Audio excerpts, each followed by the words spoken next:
All right, so I'm going to go over a piece that I put together this week called Glow. I found a nice harmonizing track on YouTube and was able to use that as a background.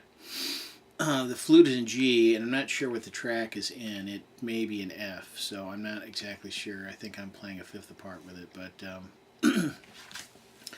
neither here nor there. There's a link to the tab.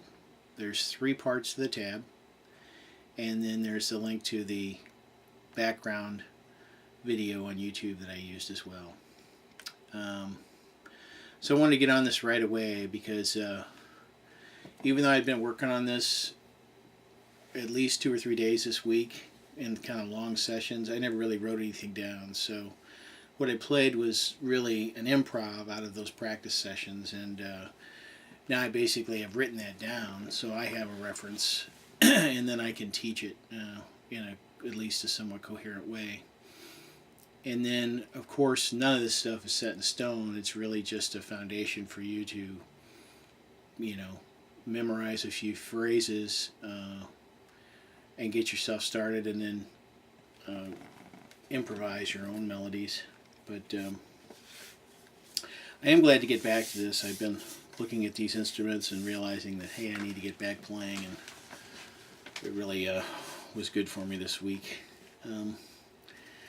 So I don't have the flute plugged in. I was trying this earlier and I was getting a lot of feedback, and the radio station was even coming through the amplifier, so I'm like, you know what, I'm just going to play this acoustically, and we won't worry about the amplification. The amplification was at a minimum anyway, and it was just so that the flute wouldn't be completely drowned out by the background music.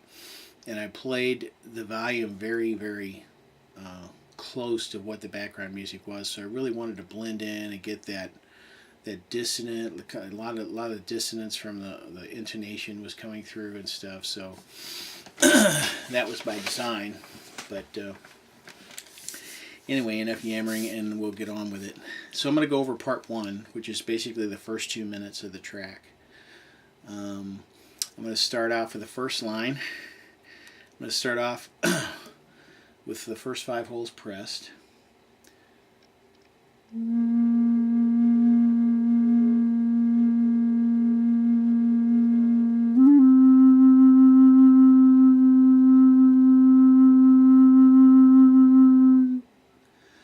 So it's 5, and then I go 3/4, 3/4, just like that. And then that lasts, the little 4-note progression lasts about the first 30 seconds. And then the next 12 seconds or so, I'm playing 3, first 3 holes, then 5, then 5.5, and then 6. Go ahead and finish that off.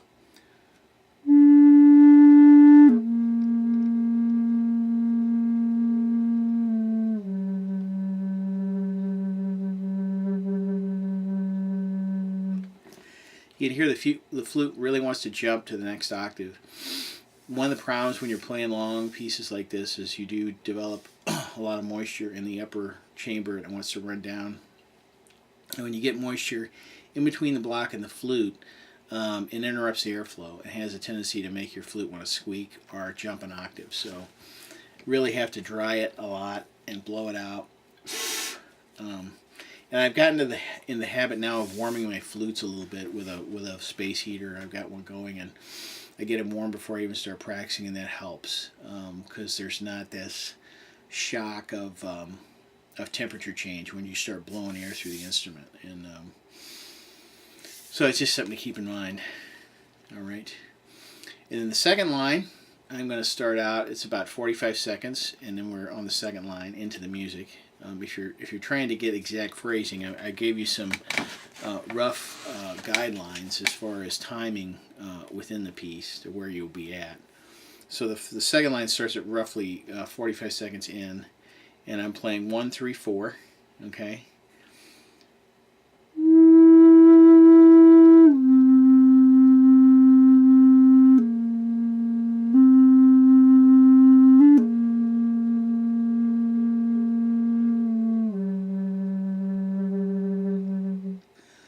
So it's 1, 3, 4, 4,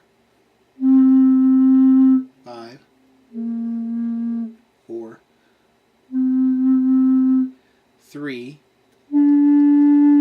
5, 5.5, and 6. All right. Let's try to put those first two lines together with the music.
Okay, that's the first two lines.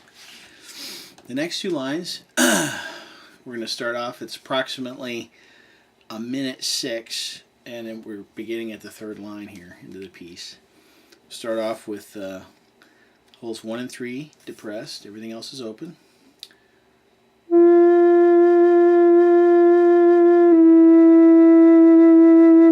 So 1, 3, and then we'll come down and grab 1, 3, 4.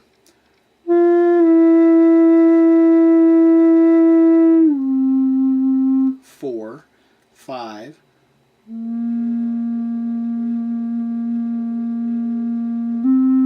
4, and 3,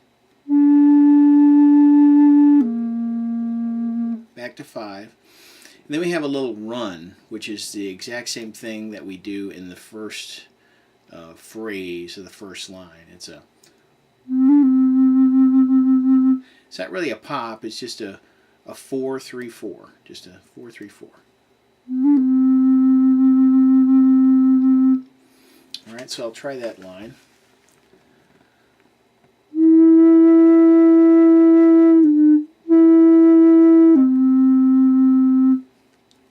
Sorry, messing up here. 1, 3.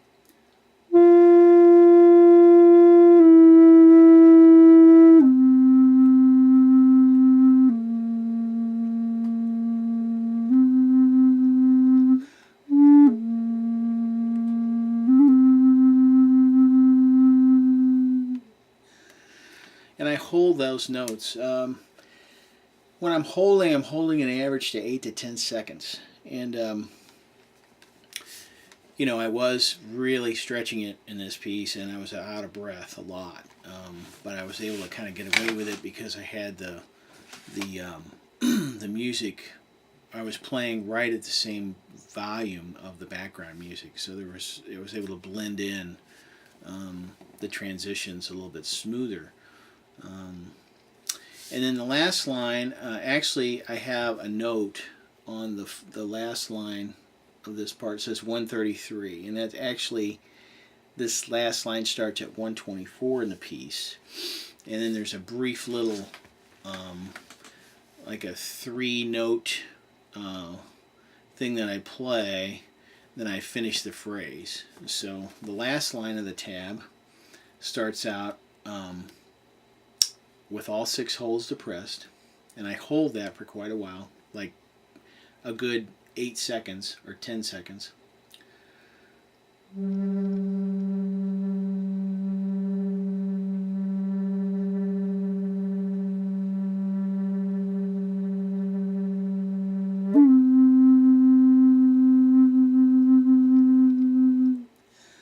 So it's 6, and then I go to 3, and I come back and I hit the 4th. So it's 6, 3, 4, and that 3 to 4 is a pop.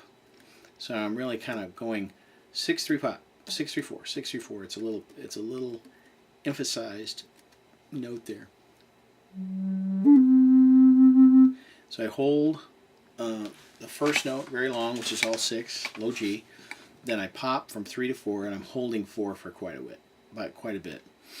And then I come in and finish the rest of the line, starting with, again, with all 6 holes.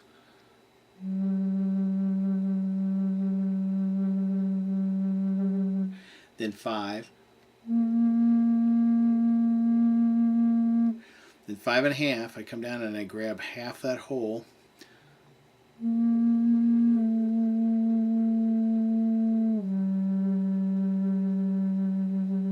Then I roll over to 6, okay?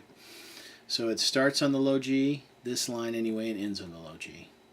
And that brings us right to about 2 minutes into the piece. And that's the first, what I'm calling the first part. Like I said, I have all of the music, at least all the phrases, tabbed out, everything that's played. So I will get around to going over the other couple parts. Let me see if I can play that from the middle of the piece, the last 2 lines, with the music background.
Alright, so that's all I'm going to go over right now, but you know, just take the pieces apart, take the phrases apart, and really you can put your own timing to them. But that's the details anyway, so those are the phrases that are being played for the first 2 minutes. Thanks for watching. More soon.